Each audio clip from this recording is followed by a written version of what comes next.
নমস্কার, স্বাগতম শ্রীকৃষ্ণ ভক্তি চ্যানেলে। আজ আমরা এমন একটি প্রশ্নের উত্তর খুঁজতে চলেছি যা প্রায় প্রত্যেক মানুষের মনে কখনো না কখনো জাগে, জীবনে কি করব বুঝতে পারছি না। এই দুশ্চিন্তা, এই অস্থিরতা, এই দিকহীনতার অনুভূতি আমাদের ভিতরকে ধীরে ধীরে ভেঙে দেয়। কিন্তু যদি এই প্রশ্নের উত্তর হাজার হাজার বছর আগেই দেওয়া হয়ে থাকে, যদি এর সমাধান লুকিয়ে থাকে গীতার মধ্যে, যেখানে শ্রীকৃষ্ণ নিজে মানুষকে জীবনের পথ দেখিয়েছেন, আজ আমরা সেই শিক্ষার মধ্যেই ডুব দেব একটি সাধারণ মানুষের জীবনের গল্পের মাধ্যমে। রাহুল নামের একটি সাধারণ ছেলে, কলকাতার এক মধ্যবিত্ত পরিবারে তার জন্ম। ছোটবেলা থেকেই সে শুনে এসেছে, ভালো করে পড়াশোনা করো, বড় হয়ে কিছু একটা করো, সফল হও। কিন্তু কিছু একটা ঠিক কী সেটা কখনো পরিষ্কার করে বলা হয়নি। সে স্কুলে ভালো রেজাল্ট করলো, কলেজে ভর্তি হলো, কিন্তু ভিতরের শূন্যতা যেন ক্রমশ বাড়তে লাগলো। তার চারপাশের সবাই যেন খুব ব্যস্ত, কেউ চাকরি নিয়ে চিন্তিত, কেউ ব্যবসা শুরু করছে, কেউ বিদেশে যাওয়ার স্বপ্ন দেখছে। কিন্তু রাহুলের মনে একটাই প্রশ্ন, আমি কি চাই?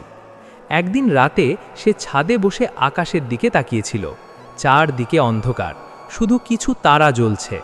সেই সময় তার মনে হলো, আমি কি শুধু অন্যদের মতো চলেই যাব? আমার নিজের কোনো পথ নেই? তার মনে এক অদ্ভুত অস্থিরতা জন্ম নিল। সে ভাবল, আমি কি সত্যিই আমার জীবনকে বুঝতে পারছি? এই প্রশ্নই তাকে নিয়ে গেল গীতার দিকে। সে একদিন একটি গীতা হাতে পেল। প্রথমে পড়তে গিয়ে কিছুই বুঝতে পারছিল না, কিন্তু ধীরে ধীরে প্রতিটি শ্লোক যেন তার মনের গভীরে ঢুকে যেতে লাগল। সেখানে সে দেখতে পেল এক যুদ্ধক্ষেত্র, কুরুক্ষেত্র, যেখানে অর্জুন ঠিক তার মতোই দিশাহীন হয়ে পড়েছিল। তার হাত কাঁপছে, মন দুর্বল হয়ে পড়েছে, সে বুঝতে পারছে না কি করবে। ঠিক তখনই শ্রীকৃষ্ণ তাকে বললেন, তোমার সমস্যা বাইরে নয়, তোমার সমস্যা তোমার মনেই। রাহুল বুঝতে শুরু করল, আমার সমস্যাও ঠিক অর্জুনের মতোই। আমি বাইরের জিনিসগুলো নিয়ে এত চিন্তা করছি যে নিজের ভেতরের কণ্ঠস্বর শুনতেই পাচ্ছি না। গীতায় বলা হয়েছে, তোমার কর্তব্য করো, কিন্তু ফলের প্রতি আসক্ত হয়েও না। এই কথাটা প্রথমে রাহুলের কাছে খুব কঠিন লাগলো। সে ভাবল, ফল না চাইলে আমি কাজ করব কেন? কিন্তু ধীরে ধীরে সে বুঝতে পারল, সমস্যা ফল চাওয়াই নয়, সমস্যা হচ্ছে ফলের ওপর নির্ভর করে নিজের মূল্য নির্ধারণ করা। সে বুঝল, আমি যদি শুধু সফল হবার জন্য কাজ করি, তাহলে ব্যর্থতা আমাকে ভেঙে দেবে। কিন্তু যদি আমি নিজের কর্তব্য, নিজের ভালোবাসা থেকে কাজ করি, তাহলে ফল যাই হোক না কেন, আমি শান্তি পাব। রাহুল নিজের জীবনকে নতুনভাবে দেখতে শুরু করল। সে বুঝল, সে সবসময় অন্যদের মতো হতে চেয়েছে। সমাজ কি বলবে, পরিবার কি চায়, সেই অনুযায়ী চলেছে। কিন্তু সে কখনো নিজেকে জিজ্ঞাসা করেনি, আমি কি ভালোবাসি। সে ধীরে ধীরে নিজের পছন্দগুলো খুঁজে বের করতে লাগল। সে বুঝল, সে লেখালেখি করতে ভালোবাসে, মানুষের সাথে কথা বলতে ভালোবাসে, তাদের সমস্যা বুঝতে ভালোবাসে। আগে সে এগুলোকে গুরুত্ব দিত না, কারণ এগুলো বড় কিছু নয় বলে মনে হতো। কিন্তু গীতা তাকে শিখিয়েছে, কোনো কাজ ছোট বা বড় নয়, যদি সেটা তোমার আত্মার সাথে মেলে। একদিন সে নিজের ডায়েরিতে লিখল, আমি অন্য কারো মতো হতে চাই না, আমি নিজের মতো হতে চাই।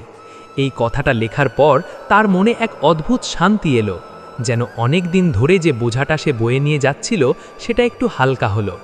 সে বুঝল, জীবনের উদ্দেশ্য খুঁজে পাওয়া কোনো একদিনের কাজ নয়, এটা একটা যাত্রা, যেখানে প্রতিদিন তুমি নিজেকে একটু একটু করে চিনতে শেখো।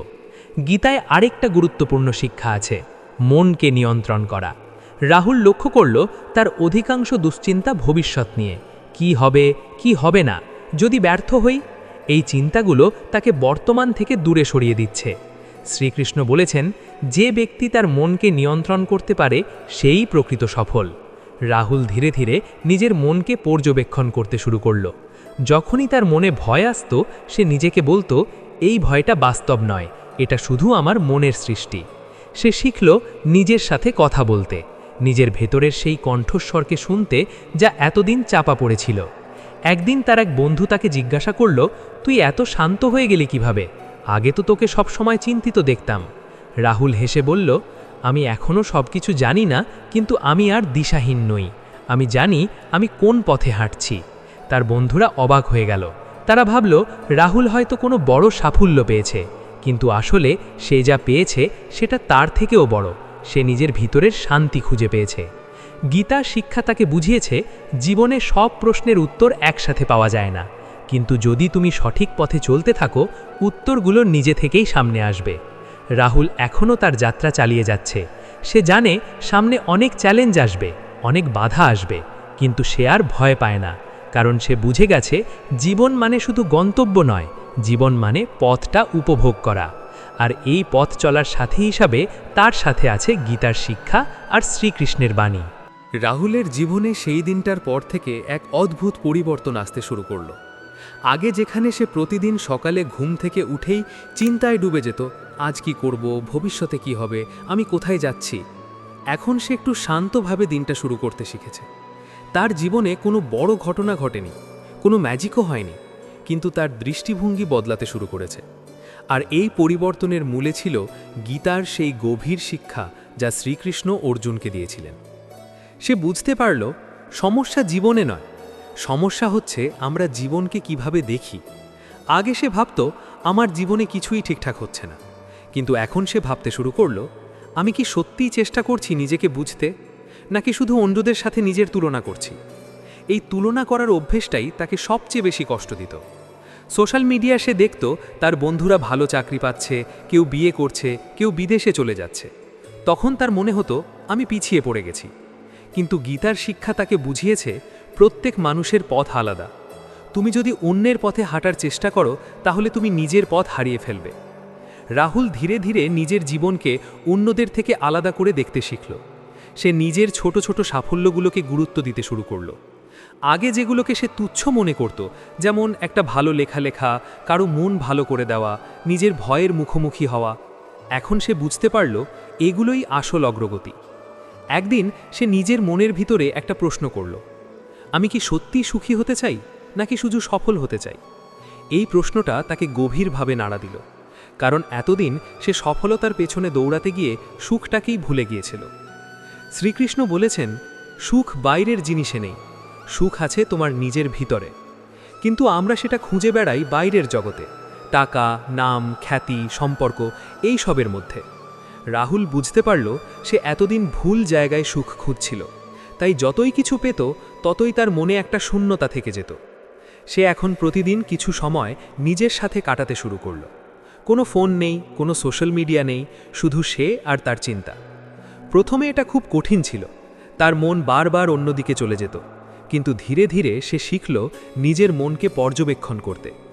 সে লক্ষ্য করল তার মনের অধিকাংশ চিন্তাই হয় অতীত নিয়ে নয় ভবিষ্যৎ নিয়ে, কিন্তু বর্তমান মুহূর্তে সে খুব কমই থাকে, আর এই কারণেই সে শান্তি পায় না। গীতায় বলা হয়েছে, যে ব্যক্তি বর্তমান মুহূর্তে থাকতে পারে সেই প্রকৃত শান্তি পায়। রাহুল এই কথাটাকে নিজের জীবনে প্রয়োগ করতে শুরু করল। একদিন সে সকালে হাঁটতে বেরোলো। আগে সে হাঁটার সময়ও ফোনে ব্যস্ত থাকত, কিন্তু আজ সে ফোনটা বাড়িতে রেখে বেরিয়েছে। সে প্রথমবারের মতো চারপাশটা লক্ষ্য করতে শুরু করল।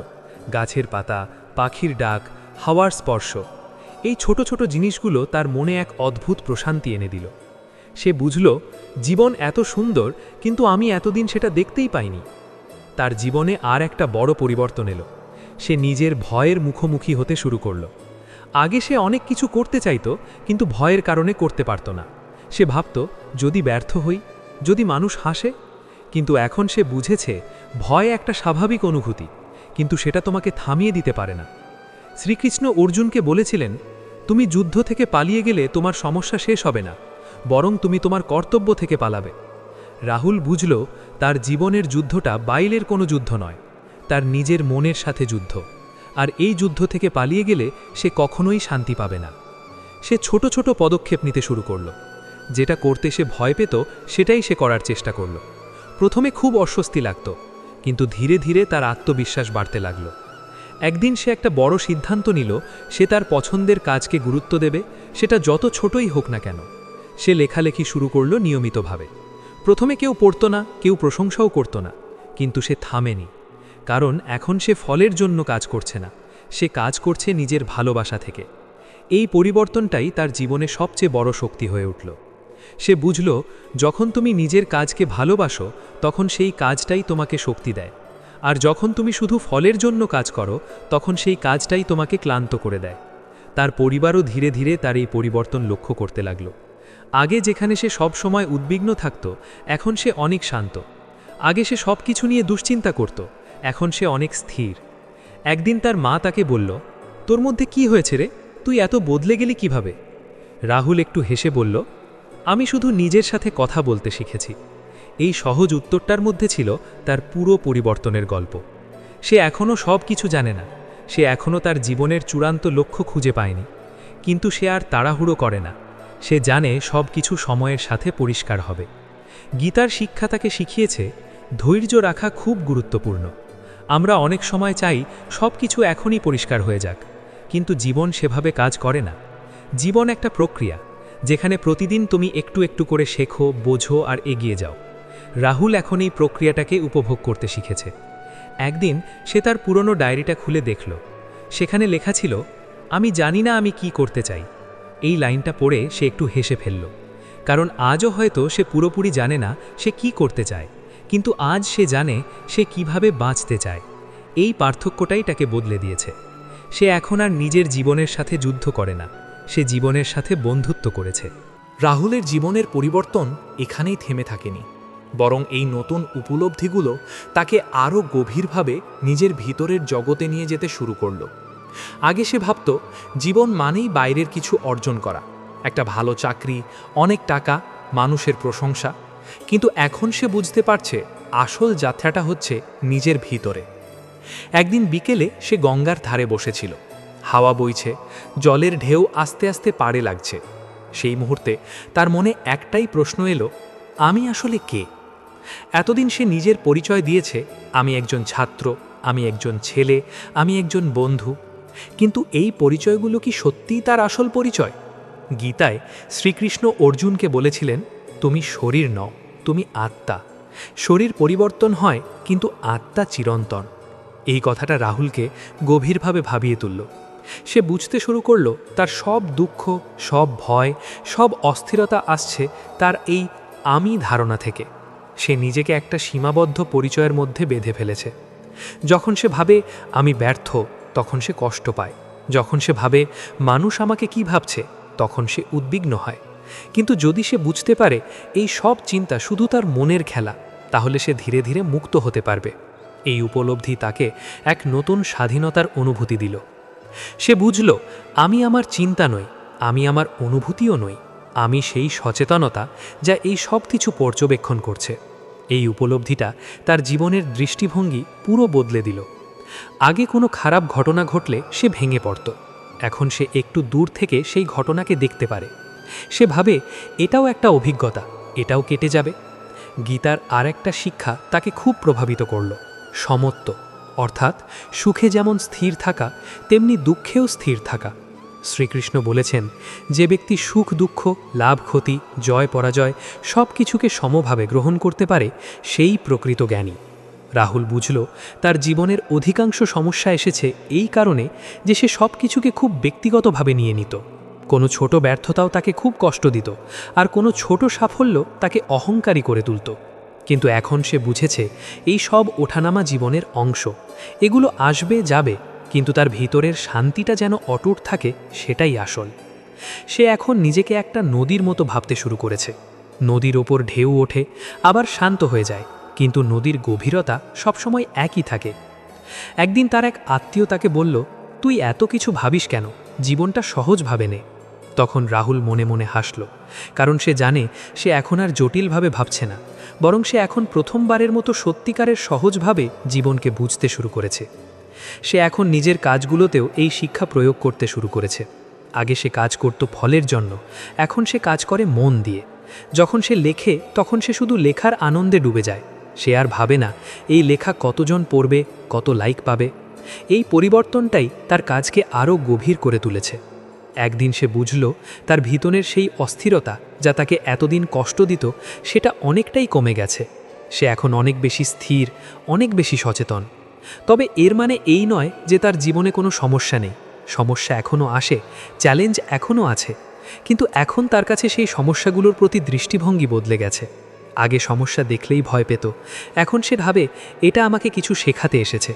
গীতার শিক্ষা তাকে শিখিয়েছে প্রতিটি অভিজ্ঞতা, ভালো বা খারাপ, আমাদের কিছু না কিছু শেখায়। যদি আমরা সেটা গ্রহণ করতে পারি তাহলে আমরা প্রতিদিন একটু একটু করে বড় হয়ে উঠি। রাহুল এখন এই শেখার প্রক্রিয়াটাকে উপভোগ করতে শিখেছে। একদিন রাতে এসে আবার সেই ছাদে বসেছিল যেখানে সে প্রথমবার নিজের জীবনের প্রশ্ন নিয়ে ভাবতে শুরু করেছিল। আকাশের দিকে তাকিয়ে সে মনে মনে বলল, আমি এখনও সব কিছু জানি না, কিন্তু আমি আর হারিয়ে যাইনি। তার মনে একটা গভীর কৃতজ্ঞতা জন্ম নিল। সে ভাবল, যদি সেই সময় আমি এই প্রশ্নগুলো না করতাম, যদি আমি নিজের ভিতরের এই যাত্রাটা শুরু না করতাম, তাহলে হয়তো আমি এখনও একই জায়গায় আটকে থাকতাম। এই যাত্রাটা তাকে শুধু তার জীবনের পথই দেখায়নি, তাকে নিজের সাথে পরিচয় করিয়ে দিয়েছে। আর এই পুরো পথ চলায় তার সবচেয়ে বড় পথপ্রদর্শক ছিলেন শ্রীকৃষ্ণ।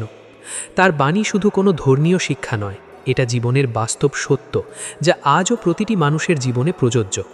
রাহুল এখন বুঝতে পারে, জীবনে কি করব এই প্রশ্নের উত্তর কোনো বাইরের জায়গায় নেই। এই উত্তর লুকিয়ে আছে আমাদের নিজের ভিতরে।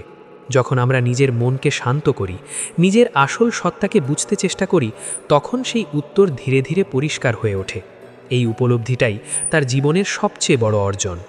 রাহুলের জীবনে এই পরিবর্তনের ধারাটা যত এগোতে লাগল, ততই সে বুঝতে পারল জীবনকে বোঝা মানে শুধু নিজের ভিতরের শান্তি খুঁজে পাওয়া নয়, বরং নিজের কর্তব্যকেই সঠিকভাবে পালন করা। এতদিন সে ভাবত নিজের শান্তি খুঁজে পেলেই সব শেষ, কিন্তু এখন সে বুঝছে এই শান্তির ওপর ভিত্তি করেই তাকে তার জীবনের কাজগুলো করতে হবে। একদিন সে নিজের বাবার সাথে বসে কথা বলছিল। তার বাবা বললেন, জীবনে শুধু ভাবলে হবে না, কিছু করতেও হবে। এই কথাটা রাহুলের মনে গভীরভাবে গেঁথে গেল, কারণ গীতাতেও শ্রীকৃষ্ণ অর্জুনকে বলেছিলেন, শুধু জ্ঞান অর্জন করলেই হবে না, সেই জ্ঞানকে কাজে লাগাতে হবে। রাহুল বুঝল সে এতদিন নিজের ভিতরের জগতে ডুবেছিল, কিন্তু এখন সময় এসেছে সেই উপলব্ধিগুলোকে বাস্তব জীবনে প্রয়োগ করার। সে ভাবতে শুরু করল, আমার কর্তব্য কী, আমি সমাজের জন্য কি করতে পারি, আমি কিভাবে আমার জীবনের উদ্দেশ্যকে বাস্তব রূপ দিতে পারি। এই প্রশ্নগুলো তাকে আবার নতুন করে ভাবতে বাধ্য করল, কিন্তু এবার তার মধ্যে সেই পুরনো অস্থিরতা নেই। এবার তার মধ্যে আছে এক ধরনের স্থিরতা, এক ধরনের আত্মবিশ্বাস। সে বুঝল, কর্তব্য মানে শুধু বড় কিছু করা নয়, কর্তব্য মানে প্রতিদিন নিজের কাজটা সঠিকভাবে করা। সে এখন তার পরিবারের প্রতি আরও দায়িত্বশীল হয়ে উঠল। আগে যেখানে সে নিজের চিন্তায় এতটাই ব্যস্ত থাকত যে পরিবারের কথা ভাবার সময় পেত না, এখন সে তাদের সাথে সময় কাটাতে শুরু করল। সে বুঝল, জীবনের আসল আনন্দ লুকিয়ে আছে এই ছোট ছোট সম্পর্কগুলোর মধ্যে। একদিন তার মা অসুস্থ হয়ে পড়লেন। আগে হলে রাহুল হয়তো খুব ভয় পেয়ে যেত, অস্থির হয়ে পড়ত, কিন্তু এবার সে শান্তভাবে পরিস্থিতিটা সামলালো।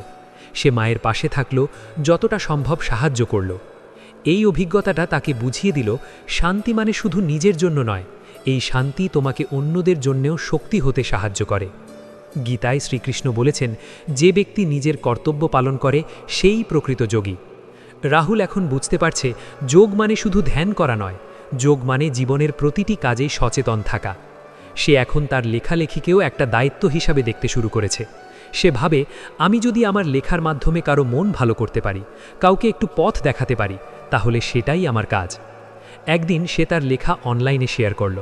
কয়েকজন মানুষ তার লেখা পড়ে তাকে মেসেজ করল, তোর লেখা পড়ে আমার অনেক ভালো লেগেছে, আমি অনেক কিছু বুঝতে পেরেছি। এই ছোট ছোট প্রতিক্রিয়াগুলো তাকে অনেক আনন্দ দিল, কিন্তু এবার সে সেই আনন্দে হারিয়ে গেল না। সে শুধু কৃতজ্ঞতা অনুভব করল আর নিজের কাজ করে যেতে থাকল। কারণ সে এখন জানে, প্রশংসা বা সমালোচনা দুটোই আসবে, কিন্তু তাকে তার পথ থেকে বিচ্যুত হওয়া যাবে না। এই উপলব্ধিটা তার জীবনে এক ধরনের স্থায়িত্ব এনে দিল। একদিন তার এক বন্ধু তাকে বলল, তুই এখন অনেক ম্যাচিওর হয়ে গেছিস, আগে তুই সব কিছু নিয়ে এত টেনশন করতিস, এখন তুই অনেক কুল। রাহুল হেসে বলল, আমি এখনও সব শিখিনি, কিন্তু আমি শিখছি। এই শেখার প্রক্রিয়াটাই তার জীবনের সবচেয়ে বড় শক্তি হয়ে উঠেছে। সে এখন আর নিজের জীবনের সাথে লড়াই করে না, বরং সে জীবনের সাথে সহযোগিতা করে। সে বুঝেছে, জীবনকে জোর করে নিজের মতো করে বানানো যায় না, কিন্তু তুমি যদি সঠিকভাবে চেষ্টা করো, যদি নিজের কাজটা সৎভাবে করো, তাহলে জীবন নিজেই তোমার জন্য পথ তৈরি করে দেয়। গীতার এই শিক্ষাটাই তাকে সবচেয়ে বেশি প্রভাবিত করেছে। নিজের কর্তব্য করো, ফলের চিন্তা করো না। এই কথাটা এখন তার জীবনের মন্ত্র হয়ে উঠেছে। সে প্রতিদিন সকালে উঠে নিজেকে বলে, আজ আমি শুধু আমার কাজটা ভালোভাবে করব, বাকিটা যা হওয়ার হবে। এই সহজ চিন্তাটা তার জীবনের চাপ অনেকটাই কমিয়ে দিয়েছে। একদিন সে বুঝল, সে আর আগের সেই দিশাহীন ছেলে নেই। সে এখনও তার জীবনের শেষ গন্তব্য জানে না, কিন্তু সে জানে সে সঠিক পথে আছে। এই অনুভূতিটাই তাকে এক গভীর শান্তি দেয়। রাতে ঘুমাতে যাওয়ার আগে সে আকাশের দিকে তাকিয়ে থাকে। তার মনে আর সেই পুরনো প্রশ্নটা আসে না, জীবনে কি করব, বরং এখন তার মনে আসে, আজ আমি যা করেছি সেটা কি মন থেকে করেছি। এই প্রশ্নটাই এখন তার জীবনের দিশা নির্ধারণ করে। রাহুলের যাত্রা এখন এমন এক জায়গায় এসে পৌঁছেছে যেখানে সে বুঝতে পারছে জীবনের আসল রহস্য কোনো একদিন হঠাৎ করে খুলে যায় না। এটা ধীরে ধীরে অভিজ্ঞতার মধ্য দিয়ে, উপলব্ধির মধ্য দিয়ে প্রকাশ পায়। সে এখন আর তাড়াহুড়ো করে না, আর নিজেকে অন্য কারো সাথে তুলনাও করে না। তার ভিতরে এখন এক ধরনের নীরব শক্তি কাজ করে, যা তাকে প্রতিদিন একটু একটু করে এগিয়ে নিয়ে যায়। একদিন ভোরবেলা সূর্য ওঠার আগেই রাহুল উঠে পড়ল। চারদিকে তখনও অন্ধকার, কিন্তু আকাশে হালকা আলো ফুটতে শুরু করেছে। সে ছাদে গিয়ে দাঁড়ালো। হাওয়া ঠান্ডা, চারপাশে এক অদ্ভুত নীরবতা। সেই মুহূর্তে তার মনে এক গভীর অনুভূতি এলো। জীবন আসলে খুব সহজ, আমরা নিজেরাই এটাকে জটিল করে তুলি। সে মনে মনে শ্রীকৃষ্ণের কথাগুলো স্মরণ করল। যখন তুমি নিজের প্রকৃত স্বরূপকে বুঝতে পারো, তখন আর কোনো ভয় থাকে না, কোনো বিভ্রান্তি থাকে না। রাহুল বুঝতে পারল, এতদিন সে নিজের জীবনের দায়িত্ব অন্যদের হাতে ছেড়ে দিয়েছিল। সমাজ কি বলবে, পরিবার কি চাইবে, মানুষ কি ভাববে, এই সব কিছুর উপর ভিত্তি করে সে নিজের সিদ্ধান্ত নিত। কিন্তু এখন সে বুঝেছে তার জীবন তার নিজের, আর তার পথও তাকে নিজেকেই বেছে নিতে হবে। এই উপলব্ধিটা তাকে এক অদ্ভুত স্বাধীনতা দিল। সে এখন আর ভুল করতে ভয় পায় না, কারণ সে জানে ভুলও একটা শিক্ষা। সে এখন আর ব্যর্থতাকে শেষ বলে মনে করে না, বরং সেটা একটা নতুন শুরুর সুযোগ হিসেবে দেখে। গীতার শিক্ষা তাকে শিখিয়েছে, জীবনে কিছুই স্থায়ী নয়। সুখ আসবে, আবার চলে যাবে, দুঃখ আসবে, সেটাও চলে যাবে। কিন্তু তুমি যদি এই সব কিছুর মধ্যে নিজেকে স্থির রাখতে পারো, তাহলে তুমি কখনো ভেঙে পড়বে না। রাহুল এখন এই স্থিরতাটাকে নিজের জীবনের ভিত্তি করে তুলেছে। সে এখন তার কাজগুলো আরও নিষ্ঠার সাথে করতে শুরু করেছে। সে জানে তার কাজটাই তার পরিচয়। সে যেভাবে তার কাজ করে সেটাই তাকে আলাদা করে তোলে। একদিন সে তার পুরনো বন্ধুদের সাথে দেখা করল। তারা সবাই তাদের জীবনের ব্যস্ততায় ডুবে আছে। কেউ চাকরির চাপ নিয়ে চিন্তিত, কেউ সম্পর্কের সমস্যা নিয়ে অস্থির। তারা রাহুলকে দেখে অবাক হয়ে গেল। তুই এত শান্ত কিভাবে? রাহুল একটু হেসে বলল, আমি এখনও সব সমস্যার সমাধান পাইনি, কিন্তু আমি সমস্যাগুলোকে অন্যভাবে দেখতে শিখেছি। তার বন্ধুরা তার কথা শুনে একটু চুপ করে রইল, কারণ তারা বুঝতে পারছিল রাহুলের মধ্যে সত্যিই কিছু বদলেছে। সে এখন আর শুধু নিজের জন্য বাঁচে না, সে চেষ্টা করে তার আশেপাশের মানুষদের একটু ভালো রাখতে। সে বুঝেছে সত্যিকারের সুখ তখনই আসে যখন তুমি অন্যদের জন্য কিছু করতে পারো। গীতায় শ্রীকৃষ্ণ বলেছেন, নিঃস্বার্থভাবে কাজ করো, কোনো প্রত্যাশা ছাড়াই। এই শিক্ষাটাই রাহুলের জীবনের সবচেয়ে বড় পরিবর্তন এনে দিয়েছে। সে এখন তার প্রতিটি কাজের মধ্যে একটা গভীর অর্থ খুঁজে পায়। সে জানে সে যা করছে সেটা কোনো না কোনোভাবে তাকে তার লক্ষ্যের দিকে নিয়ে যাচ্ছে। একদিন রাতে সে নিজের ডায়েরিতে লিখল, আমি এখনও জানি না আমার শেষ গন্তব্য কোথায়, কিন্তু আমি জানি আমি সঠিক পথে হাঁটছি। এই একটা লাইনের মধ্যেই তার পুরো যাত্রার সারমর্ম লুকিয়ে আছে। সে এখন আর সেই প্রশ্নটা করে না, জীবনে কি করব, কারণ সে বুঝে গেছে জীবনে কি করতে হবে সেটা একদিনে বোঝা যায় না। এটা একটা চলমান প্রক্রিয়া, যেখানে প্রতিদিন তুমি একটু একটু করে নিজেকে আবিষ্কার করো। সে এখন শুধু একটাই জিনিসে বিশ্বাস করে, আমি আমার কাজটা সৎভাবে করব, নিজের মনকে শান্ত রাখব, আর জীবনের উপর ভরসা রাখব। এই বিশ্বাসটাই তাকে প্রতিদিন নতুন শক্তি দেয়।